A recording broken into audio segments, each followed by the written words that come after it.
Yes. Oh, hello, everyone. Oh, my goodness. It is Fierce Female Friday. It is the final Fierce Female Friday of October. Oh, my goodness. November is next week. What is happening? What is happening, everyone? We are in business planning mode for 2023. Holy smokes. As you know, I've been out for the last few weeks. I have loved catching up on all of the things. I still have about the last 10 minutes of Leslie and John's update, the coffee and conversation last week. I love them together. I don't know if any of you got to see it. If you've not seen the replay, definitely catch the replay. They're back and forth. So good. So good. Please let us know where you are watching from today. We love to connect the dots between all of you. Let's see, last time I think I probably did Instagram, but you know what? We're all hanging out there so much, especially with all the turmoil happening with Facebook and Twitter. So let's just drop our Instagram links in again into the chat, get connected with each other. Make sure that you put the full link with the HTTPS Instagram.com/your username so that everyone can click it. You got to use the HTTP inside Zoom so that people can click it. Make it easy for people to follow you. Okay, so today we have an exciting topic that many of you have asked for over and over again every year.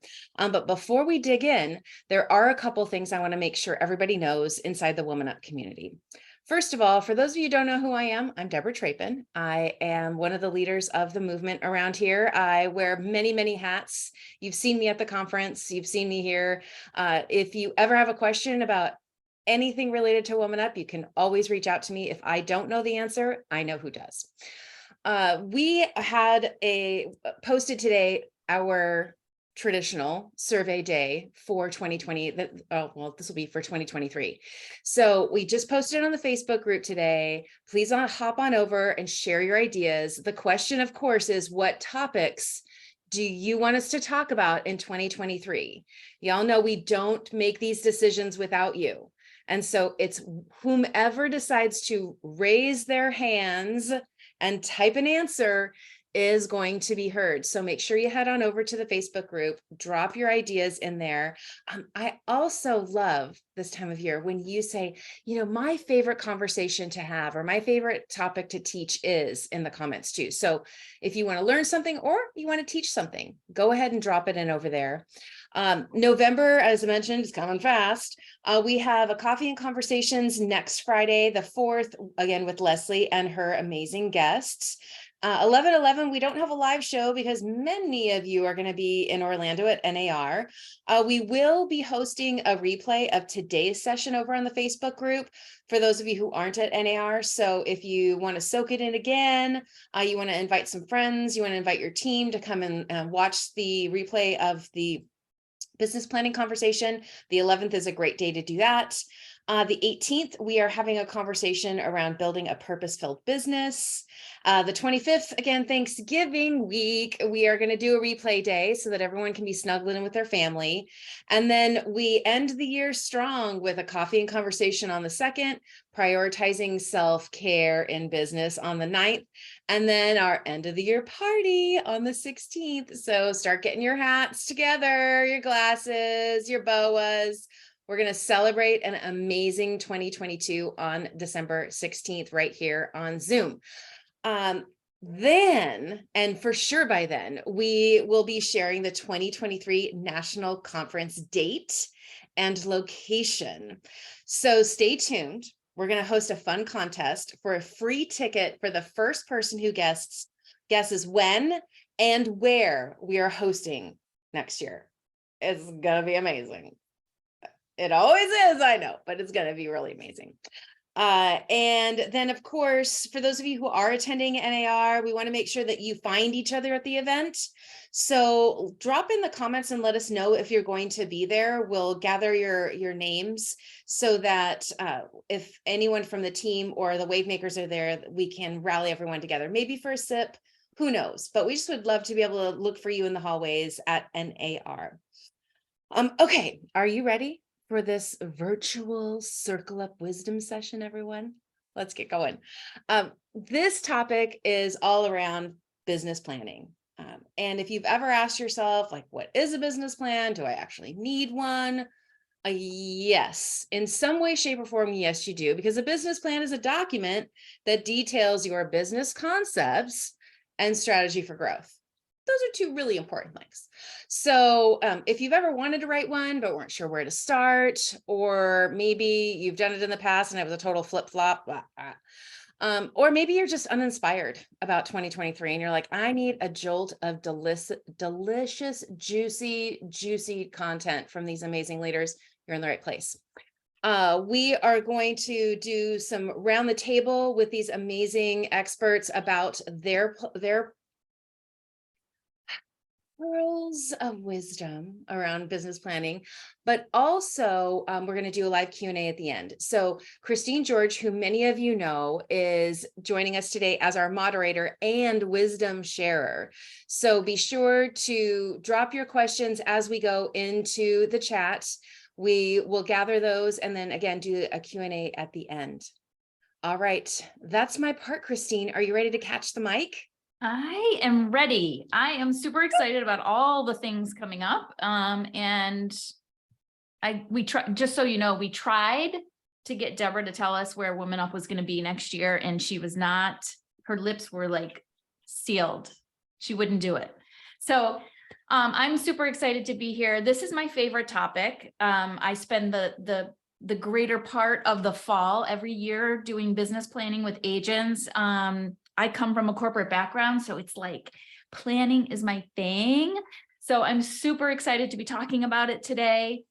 For those of you who don't know me, I am Christine George. I'm the co-founder of Post and Beam Creative. And I am based out here in the greater Boston area. So it's actually wine time for me out here. I just want to start out by saying, I said yes to this because A, it is my favorite thing to talk about in business, and B, I love hanging with smart women like Bertina and Melissa. Aww. So before we talk about our pearls of wisdom, I am going to ask Melissa and Bertina to introduce themselves, let us know where you're coming from and why you decided to say yes today. Ooh, shall I take it, Bertina? Is that okay? Yeah. Hi, everyone. I'm Melissa Sophia, and I'm joining you from sunny San Diego. And I have a view of the water right now because we're getting ready to put on a huge event tonight right here at Broadway Pier in downtown San Diego. So I'm so excited to connect with Christine. We were on the panel together in WomanUP 2019, I believe. Yeah. And you know, it's just been such a pleasure getting to know you over the years. You'll see one of my 4 small humans randomly running around and jumping behind me. But I am a mother of 4. I'm a proud Filipino woman. It's Filipino American History Month, Filipino American History Month. And so we're getting ready to celebrate that. And I am the founder of the Avenue Home Collective. I'm a broker. I've been in the business for 21 years and I've been a broker for 12. So I have seen all of the ups and the downs that this market has to give. So I'm happy to be here and say yes to this particular session because quite the opposite of Christine. I'm actually I'm a doer. I'm not so much a planner. I'm like a shoot from the hip kind of girl. And I'm a say yes to everything and like figure it out later kind of person. But I am very strategic in the way that I kind of do plan out my year. And I'm excited to share kind of how I look at it, how I interpret it, and the way I am able to accomplish so many things with so many kids and so much on my plate, still get a lot of production done. So I'm excited to share that with you all today. Awesome. Thank you, Melissa.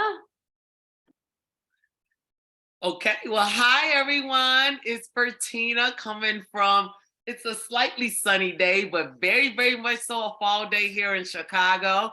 And I am new to WomanUP literally as of maybe 60 days from today, when it was the end of August, September, October. Yeah, that's about it.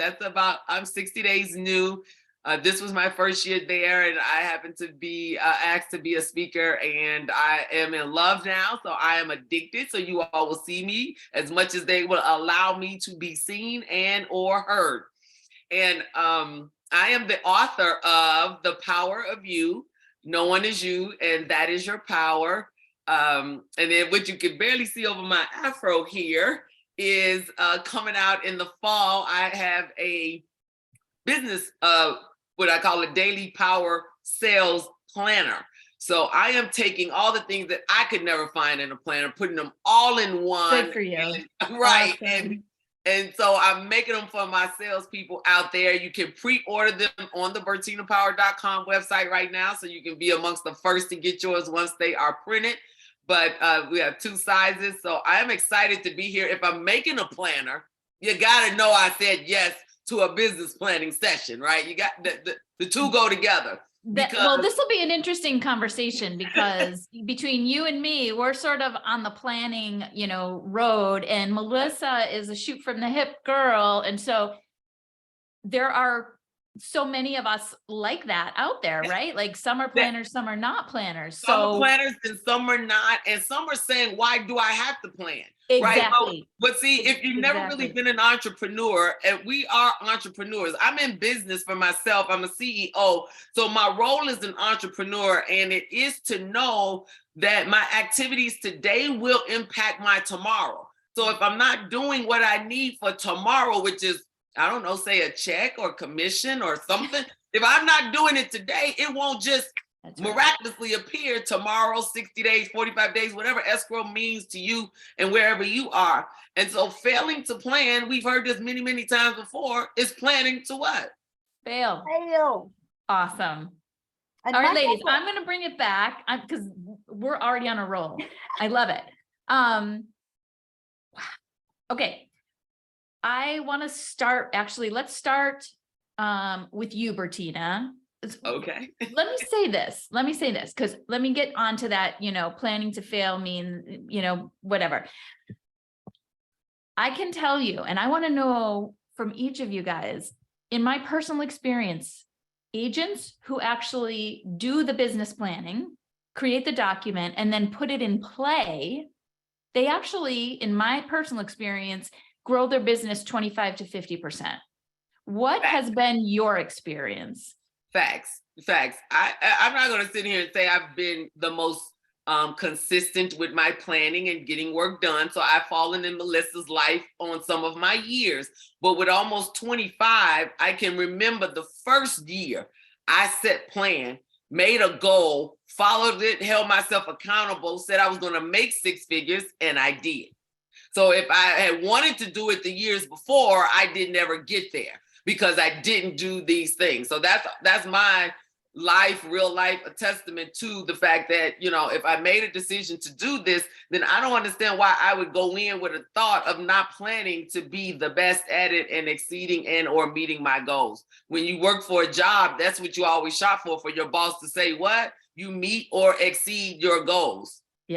Yeah, no, that's beautiful. And I want to hear from Melissa now, though, because, this isn't sort of your natural default, right? But you are very successful. So tell us, how do you actually continue to grow without, the structured document?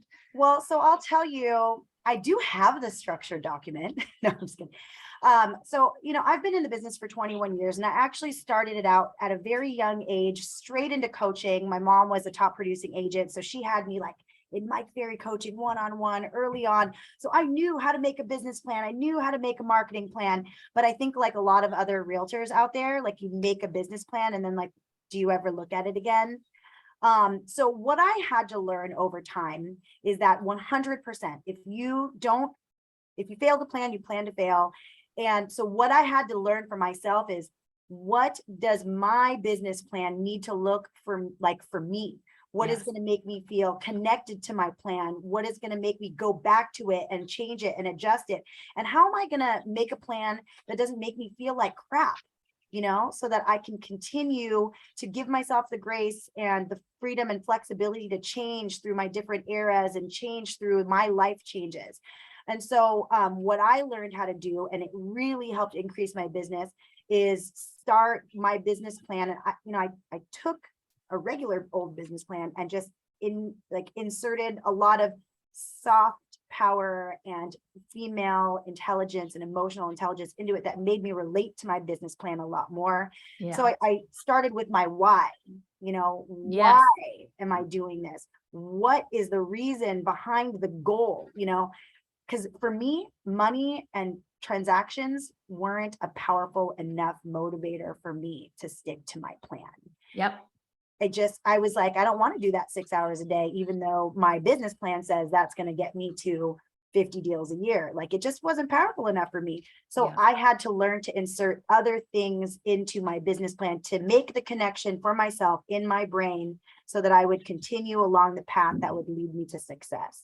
That's awesome. Your why is so super important because it's your motivator, right? I want to go back to something you said. You talked about, in your words, setting realistic goals, so what is your plan needs to be realistic and needs to be for you. Yes. So I want to ask both of you guys, what does setting realistic goals look like for you? That's a good question, Christine, because I was going to jump in what Melissa said about the plan.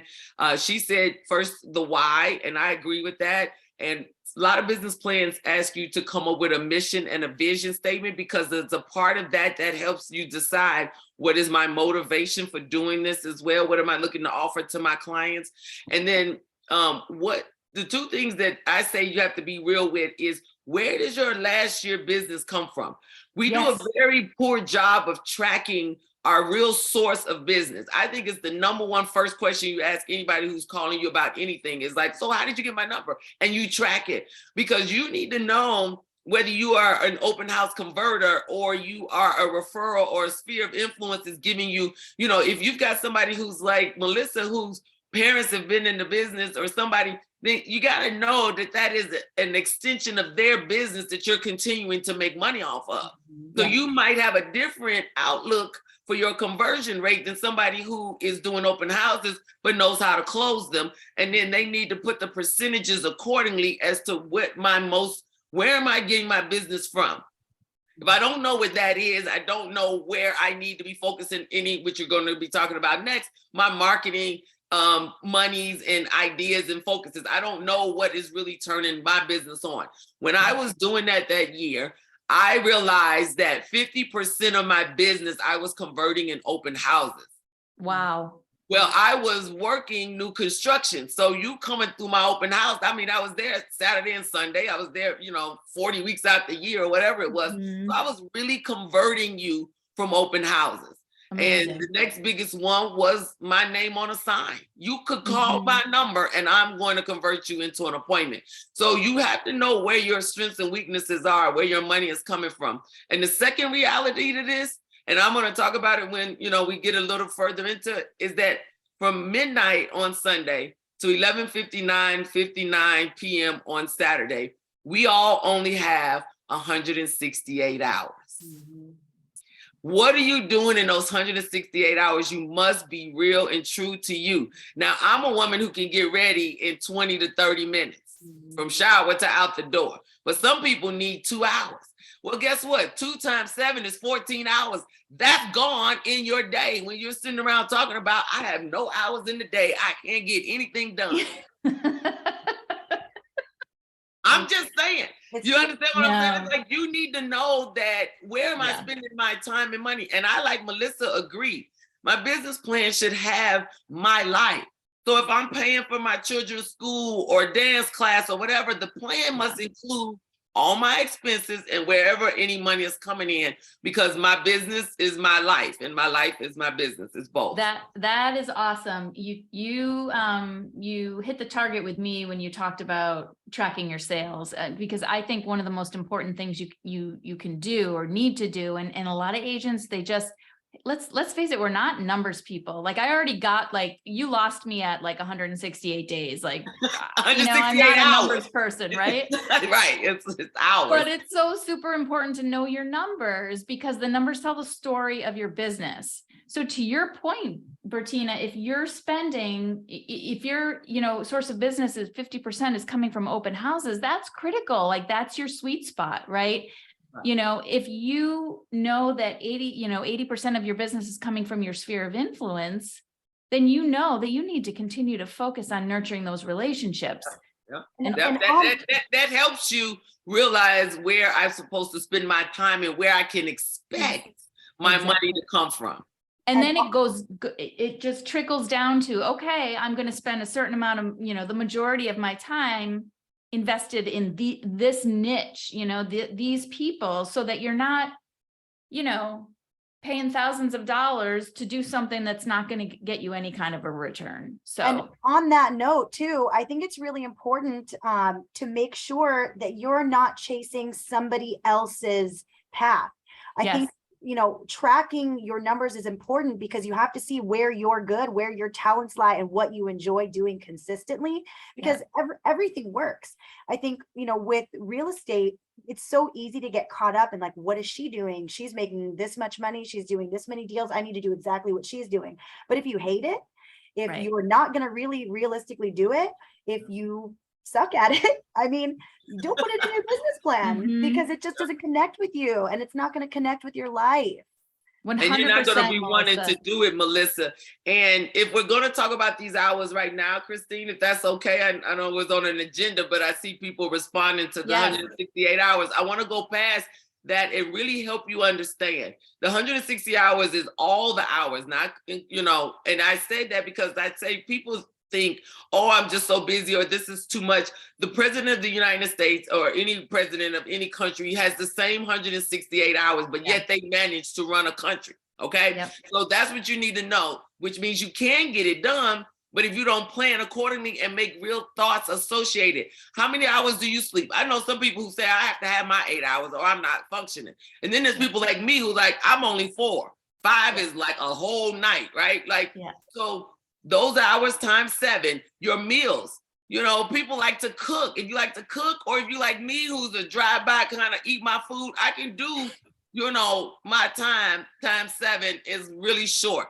Grooming, my extracurricular activities, like Miss Lisa said, my children time, my family time, my spouse time, my yoga time, whatever you do, however many times you do per week, those hours are your first set of hours.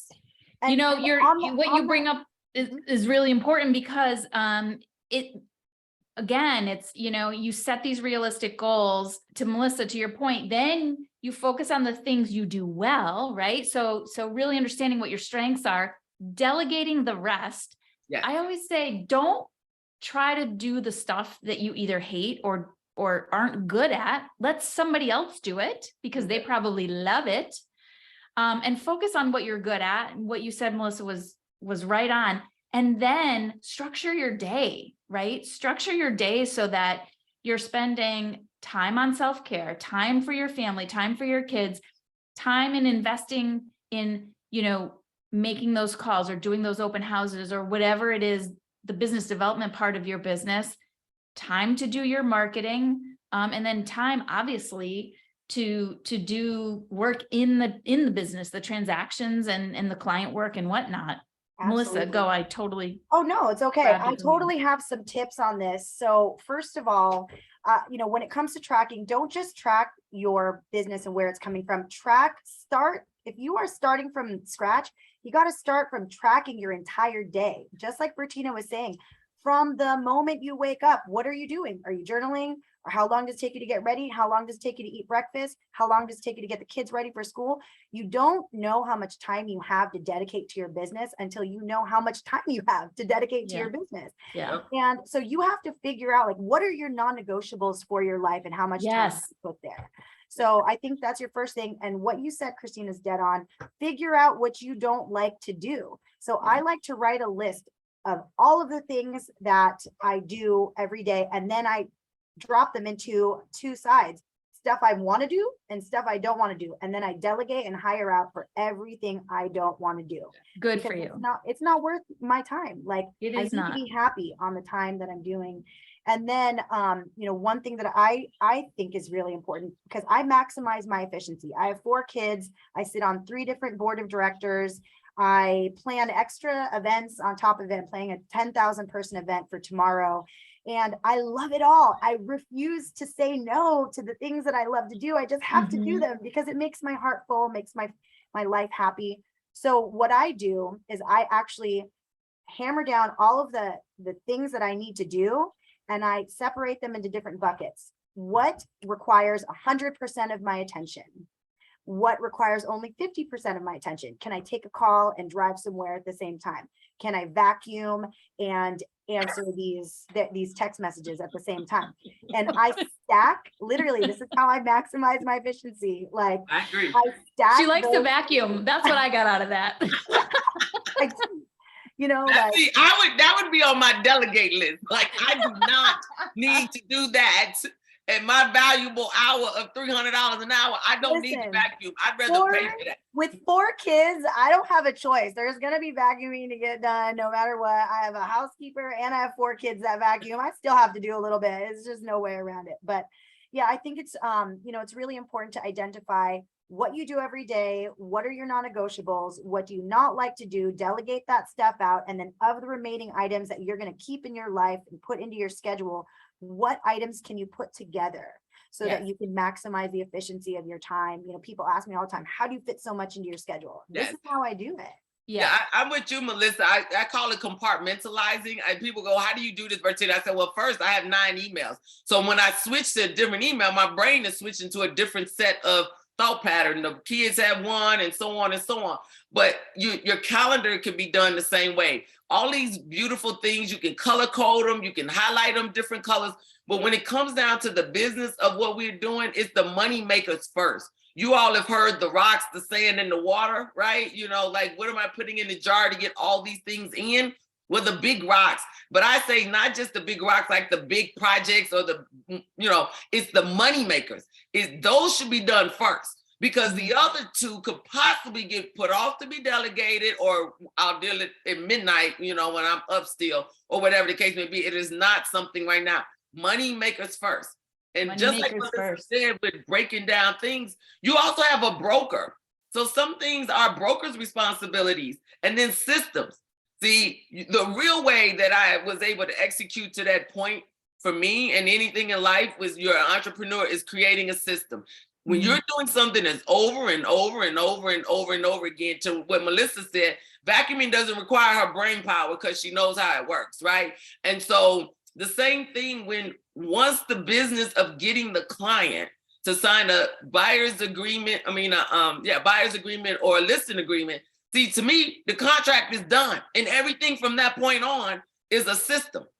Yes, that's 100% I don't need to right. recreate this and think about it over and over and over again. Once I've gotten you to sign one of those, everything else is a system. So am I putting another person in place, or is it going through some kind of funneling automatic system within my business, or is this something that the broker is doing? That's important. So systems and, just understanding how you can scale is essentially what you said, Melissa. So, okay, can we move on to accountability? Because I think once you have your goals, once you have your non-negotiables, once you have your systems in place to be able to scale your business and work efficiently, how do you keep yourselves accountable?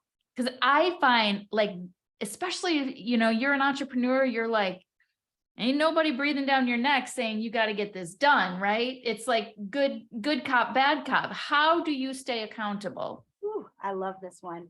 I really think your number one thing that you guys have to do, we have to be honest with ourselves. As realtors, I learned from 18 years old, I could say that I'm working. I could say that I'm doing something that I just can't delegate. It's too important. No one else can do it like me. But is that true? Or am I doing something in my day that I really can't delegate, but I want to feel busy? Is it preventing me from actually doing the income producing activities?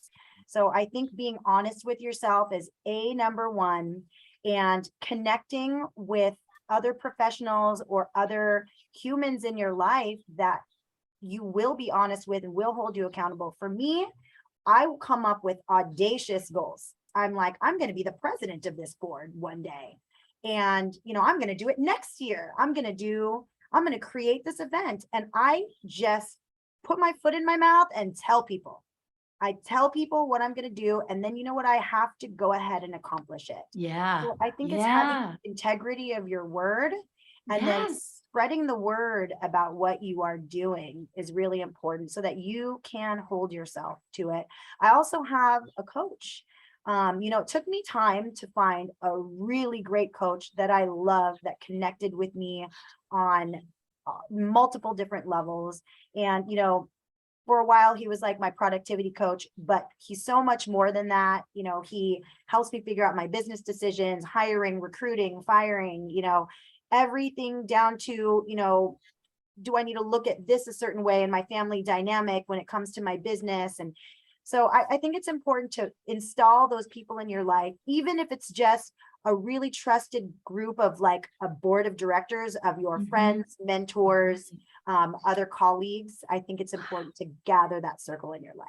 That is awesome. So I heard you say, integrity on it, be honest with yourself, have an accountability partner or partners, people close to you who will keep you accountable, and a coach, a really good coach who's really tuned in and understands your why, and what you want to be, what you want to accomplish. Also, I heard you say you've got to put it out into the universe, because once you put it out into the universe, holy mother of God, right? Yeah, Like where you I have was to get going it to done. come in, Christine, because as you know, one of my first chapters in my book is the power of mindset. And Yeah. so what Melissa is referring to is exactly that. You put it in your mind. I told you all, you don't build houses on quicksand, right? So why would you build your business on a thought that you're going to be wavering so much from? It must be the most concrete, foundational place you start from, which is that my business planning matters because I want stability in my income. I don't want these hills that go up and down, income today, none tomorrow, more next, in 2 months, because it takes this long for a deal to go through. You want to sort of have something that maybe has a little bump, but, sort of falls through as a consistency. But the words, the power in those words exist as well. So when she said she made up her mind, then she spoke it. And then what she said before, which was a being of action to it, right? There's power in all of that. So I've gotten to the point where my daily affirmations are pre-written, and I add new ones here and there as something comes along. But I'm reminding myself, quite like somebody mentioned, of those, your why. So your accountability of getting up and saying, I am going to be doing this. I'm grateful for this. I am grateful for that. I'm thankful for this. And when you're saying I'm thankful for, let's say, making $1 million in commissions in real estate, if that's what your number is, so you say that every morning. Yep.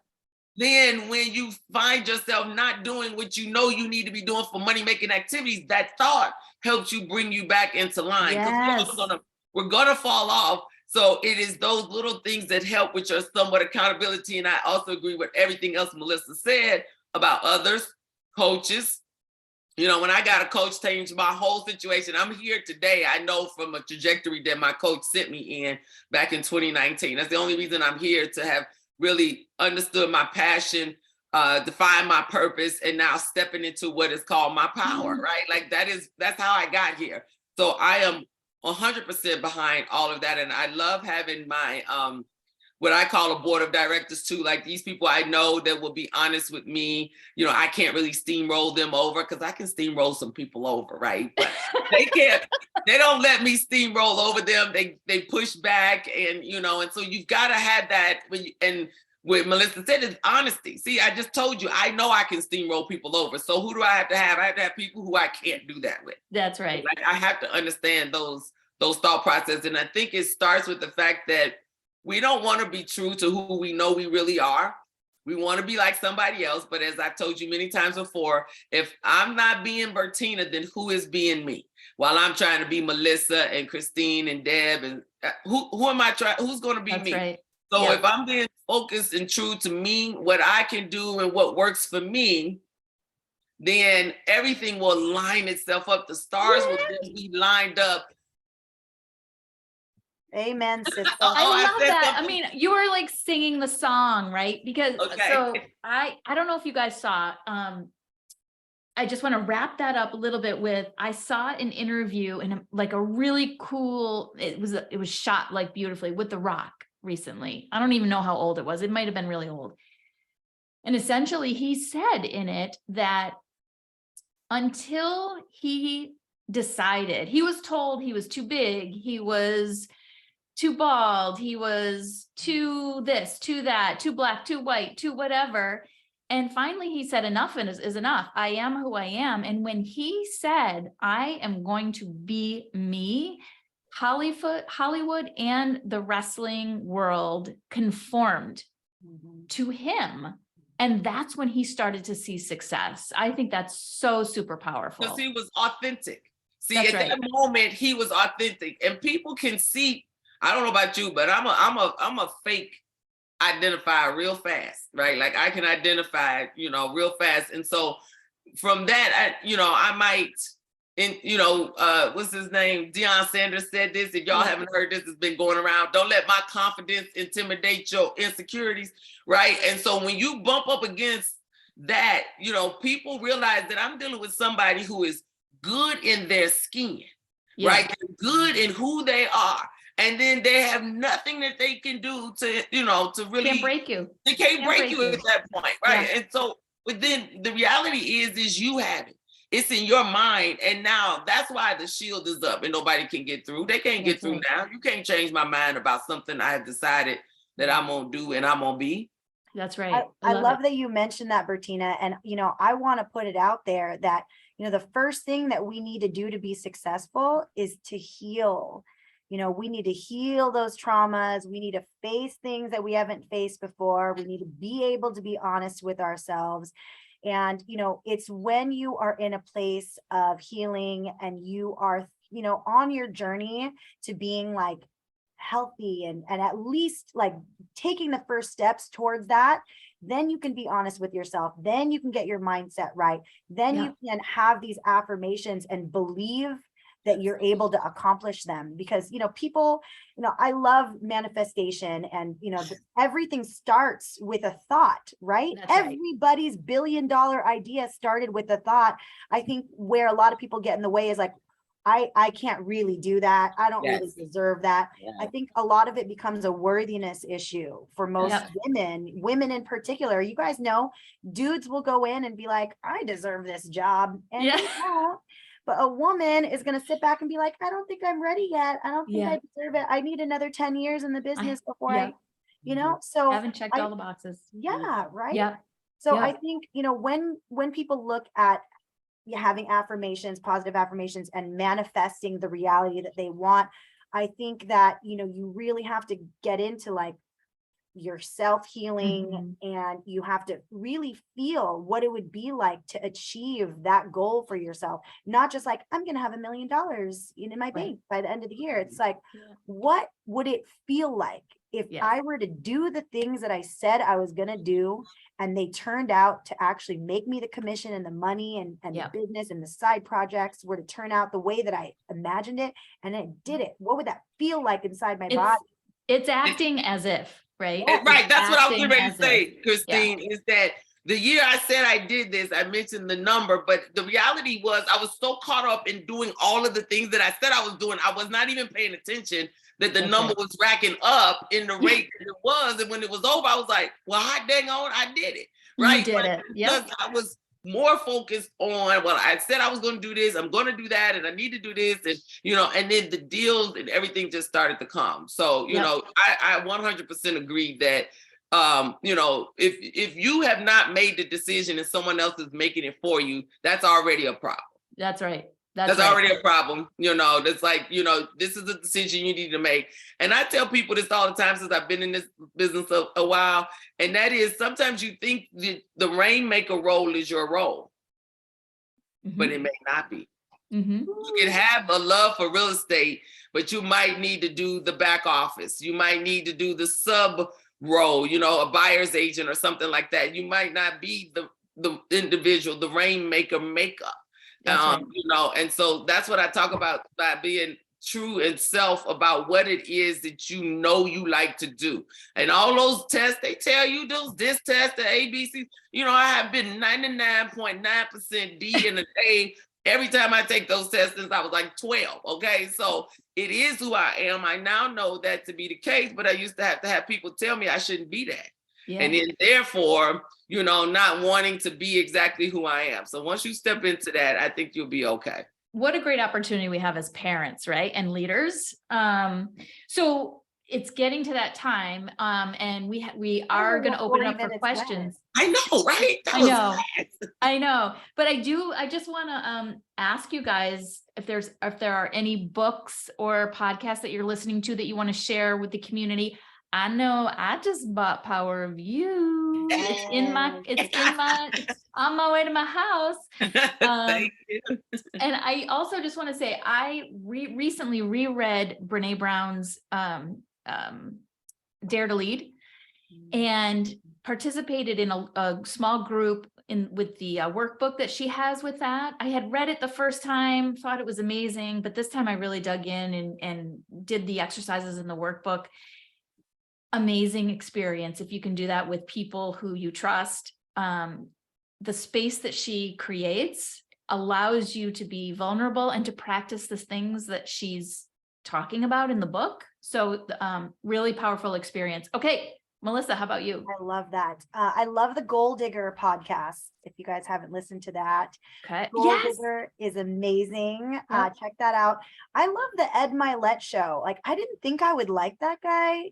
I just was like, I saw him and I was like, I don't know. You seem like very like masculine to me. Like, I don't know, are we going to connect? He's actually, he's brought some really incredible guests, some really incredible women.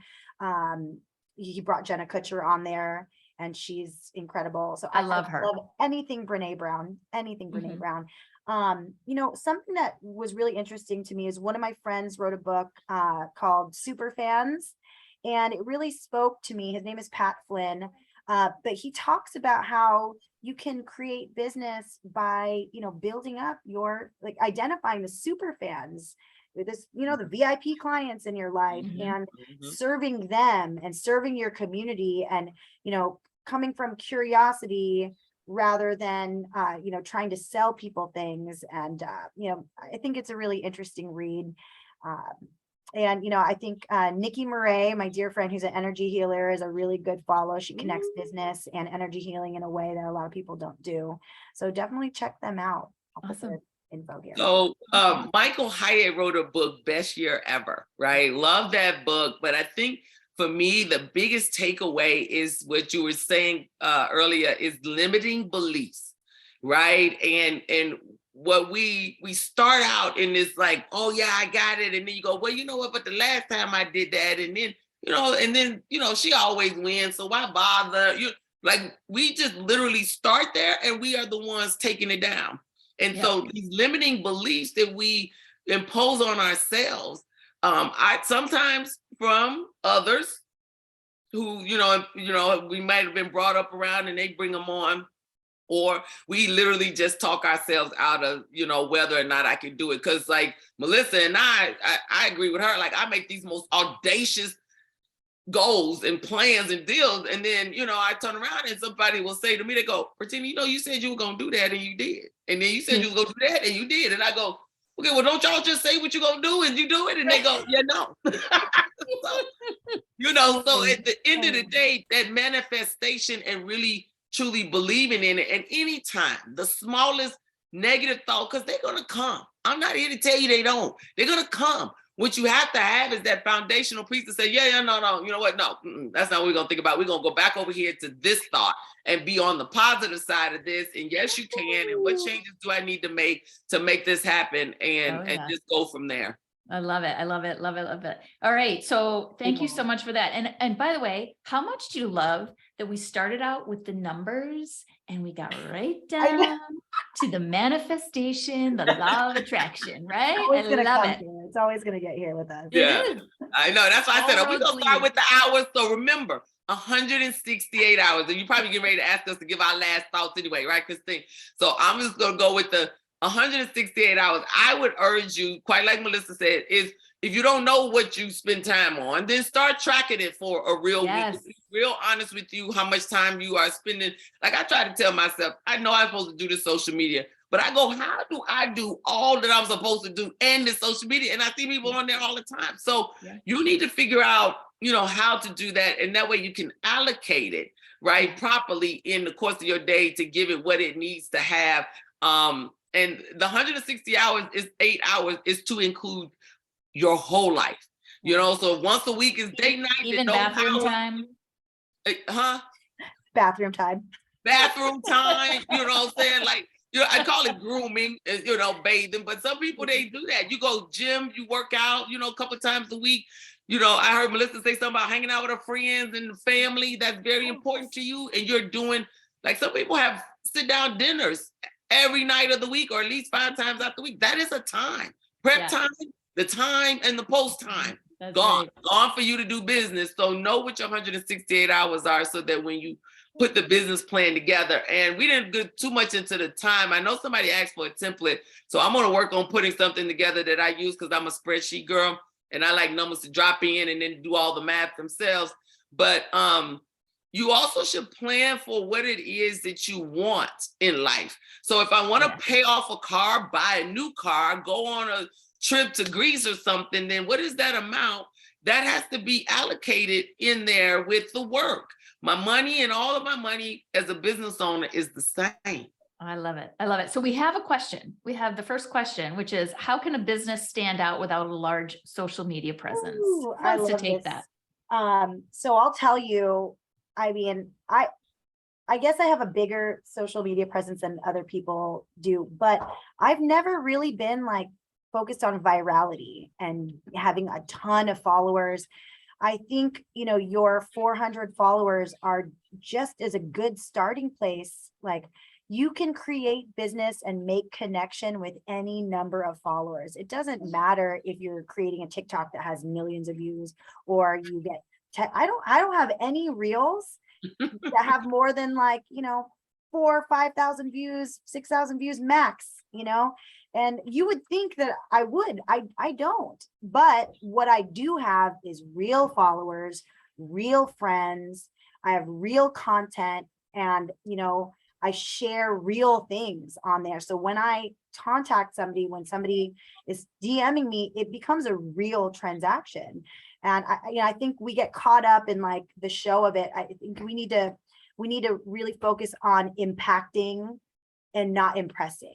Right. When you show up- Impacting and not Impacting, impressing. not impressing. I like that, Melissa. I'm gonna be so still in that when you hear it in a presentation again.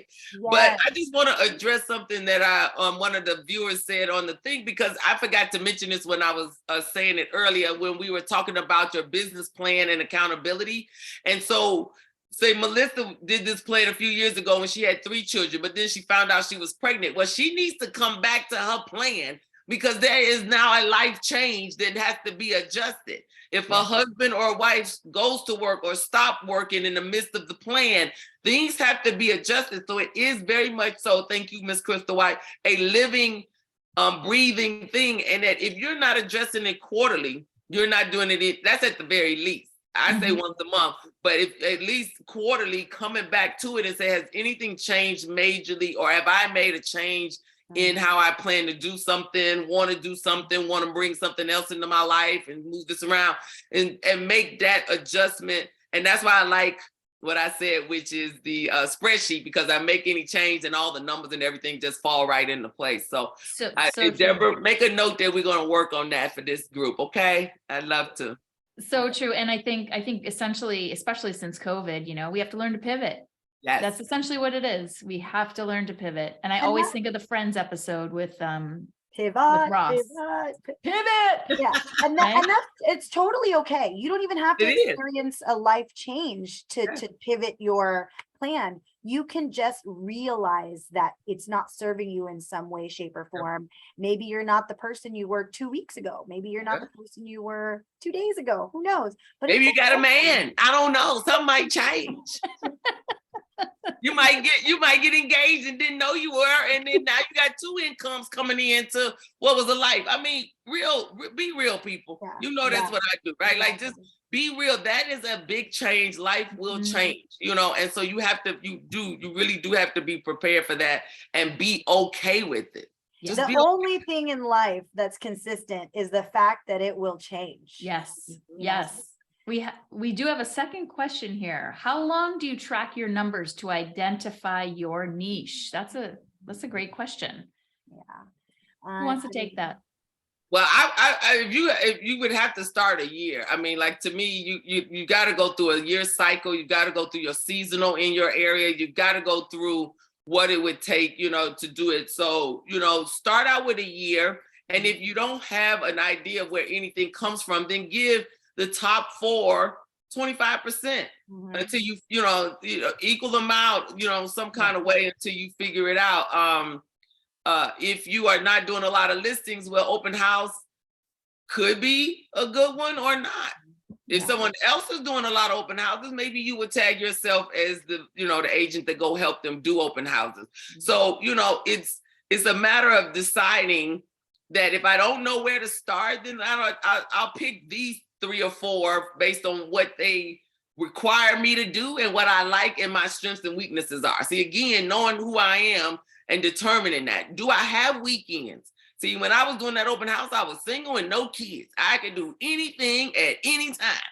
Now you can't get me to do an open house. Okay. Like it is so hard to do because of my life. So be real with whether or not that is something you can do. That's so really maybe important. if that's not it, then you need Fizbo's, expireds, and my sphere and start calling everybody in my phone. Okay. Yep. Like that's what you need to do. And Really important. just because you haven't tracked it for the last year doesn't mean you can't go back and look, sit down and look, where did I meet this person? And in fact, if you don't remember, call them. Hi. Hello. I closed a transaction with you in June. I just wanted to ask you, how did you get connected with me? I was so happy to work with you. Did you get referred by a friend? Did you I mean, this is a perfect opportunity for you to be like, yeah, what's your address? I'm going to send you a Christmas card. Do you have anyone that wants to buy or sell? Like, I mean, just go ahead and do it. Have conversations. Yeah, and Raven fans, I think Melissa said this before. That's what I call them, my Raven fans. People who you literally couldn't give them, a key to a house and be like, okay, but I have to talk to Bertina. Like those are people, like those Raven fans, you should treat really different. And you need to let everybody else know they're treating them differently, because then they're going to want to know why they're not a Raven fan. And I go, oh, well, in order to be a Raven fan, you have to give me 5 referrals a year, and then I can move you into that category, right? Like you make up whatever, terms you want it to be, but you need to know what they are. And then you need to treat them, really differently, because that is how they will continue to do what they do all the time, which is give your name out and generate business for you. And they ain't bought a house from you in 15 years, but that's okay. They give out your name 2-3 times a year. That's all that matters, right? I have a third question here. Geeta asks, hi everyone, plans and goals are priorities and follow them. I just got my license from the state of Washington. Congrats. NMLS in loans. I'd like to know the best way to find clients or referral to increase my sales. I am in California. So she said she moved to a new area that she doesn't know anybody. Is that what I heard? I feel like she's in California, but she has her license in the state of Washington. Okay. And wants to know how to find clients or referral business. Well, I think, number one, always your sphere of influence. Obviously, if you're moving to a new area, your sphere of influence is going to be a little bit smaller, but that's where you get super involved. Do you love coffee? Go to that coffee shop, sit in there 2 hours a day, meet every single person that walks through the door, get to know all of your baristas, let them know what you do. Make friends, become the mayor of the little neighborhood that you live in, and get active in the community. If you love to serve, if you love to volunteer, find what you're about. Like, are you about adopted pets? Like, host an event. Social media also is it is the cheapest way that we can access people and, you know, doing like interviews, like business interviews, meet the owner of the coffee shop that you go to every single day and ask them, can I interview you? Can I tag you? I mean, you can grow your following, even if it's 100 people, 100 new people in that area, and, you know, getting to know them, but just increase your number of conversations. That's right. Yeah. Right. That's right. Contacts to contracts, guys. Is my number one thing. If the more contacts you have, they will eventually lead to them doing business with you or referring business to you if you build the relationship between them, right? It's not just adding them into your database and dropping them into some random, drip campaign. It is building a true and honest relationship. And then I advise you to go to, aside from what Melissa said, because those are all great and I would agree with them, is go find, especially if this is a small town, go find that local lawyer who might be responsible for all the estates, divorces, real estate deals, and contracts, right? Start with him. May say, hey, listen, I'm new to the area. I'd love to offer my services to you and any of your clients. Is there a possibility for me to get, and just ask for one. Don't go in there asking for all their business. Ask for one and an opportunity to prove my worth. I love that. I love that. We have a fourth question. How do I define, this is a great one. How do I define and share what makes me different in my plan? There are so many. That's so funny, because I was literally gonna say that in an answer to the last question. It's really important that we sit down and understand who we are so that we can properly express to people what they would experience when they work or are friends with us, right? So, I think if we in reality sat down and thought, what are the 3 things that make me unique? What are the 3 things that make the experience of working with me completely different from someone else? Like, do you really know what that is? Can you really express it? And then do you show it in your social media, in your video? Yes. And can you articulate it in the value proposition, which is that same elevator speech? What makes you stand out? But I do want to, is it Gatia, the one from California that's not local? So what I suggested about finding the lawyers can still work. Call them on the phone, have and have a conversation. But if you're going to stay in one state and do another one, then I would say, why don't you build a whole little social thing about what I like about Washington, what I like about Washington's restaurants, what I like about Washington's real estate, what I like about Washington's flowers. I don't know, but you need to become, to most people, some kind of an expert in an area that you don't live locally. And if you're going to put that on YouTube, add the year 2022. There you go. There you go. Getting back to the question on, what makes me different, your unique value proposition, it kind of starts with a SWOT analysis too. That's a nice way to do it. What are my strengths, weaknesses, opportunities, and threats? Write those things down. I also always say, if you can't think of anything great to say about yourself or what your strengths are, ask other people. What do people say about you? If you were going to walk off the earth today, what is it that people are going to say about you? And that's just kind of a great way to sort of take that pressure off yourself and just say, oh yeah, wow, these are the things that people have said. These are the reviews that I've gotten from my clients. These are the things that make me different. So that might be one way. We are at 2:58. Hey, 4:58 in Chicago. Yay. Oh, you're on mute. Hold on. Yes, Lizzie had a little barking incident. So I'm glad you couldn't hear that, but you couldn't hear me. First of all, thank you, all of you. You 3, the comments in the chat room have just been on fire. So everyone is so appreciative. And I do want to make sure that everyone knows we did gather these questions. We will actually put all of those questions inside the recap blog post, and we will ask these amazing leaders if they have additional tidbits, answers to some of the questions we couldn't get to. I always love to add in a little bit in here. And one of the things I kept hearing and seeing inside was like, how do I define what makes me different? How do I know who my niche is?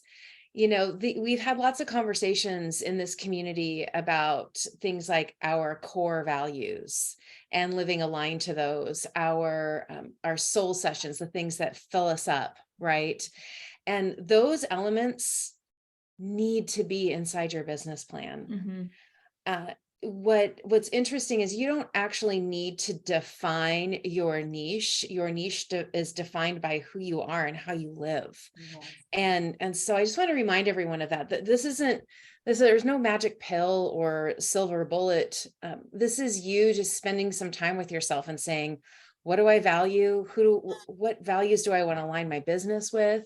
Yeah. And then finding where those people are that share those things. And I'm so thrilled that we really highlighted some of these key elements. Bertina, I will hold you to that template. Okay. And Christine, I know that you just hosted through Post and Beam a business planning workshop as well. So I'm Well- assuming you've got some, like, tell us a little bit about We that. do. So yeah. I just hosted an annual business planning workshop through Post and Beam Creative, our company. But what's super exciting is I partnered with Shelly Zavitz recently. She has a platform called On Track Agent, and I did that workshop on Track Agent. So Okay, excellent. if anybody wants to go there and check it out, it's in On Track Agent. So Perfect. Yeah. And we've had Shelly on the show before. We have had a lot of the WomanUP community go through her new Agent 365 program. On Track is kind of the next step in that. For those of you who are like, what is that? We will get with Shelly and get some links and also put those in the recap blog post. Any last minute questions, go ahead and drop those in. I know that you asked everyone for their favorite book. I always love to go, let's go around the room, starting with Bertina. We'll do Bertina, Melissa, and bring it home with you, Christine. Last word of wisdom that you have for the community after everything that we talked about. Like, what is it that you want to grab your shiny yellow highlighter and say, big circles, big highlights?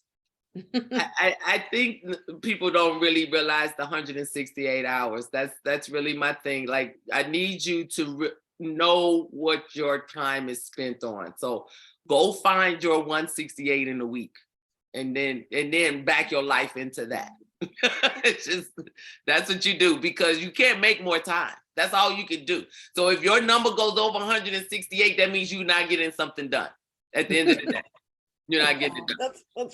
That's right. That's so good. That's so good. All right, you, Melissa, what's Okay. your final? So, one thing that I wanted people to remember, since we're in a business planning discussion, is just, if you're behind, don't change your goal, change your actions.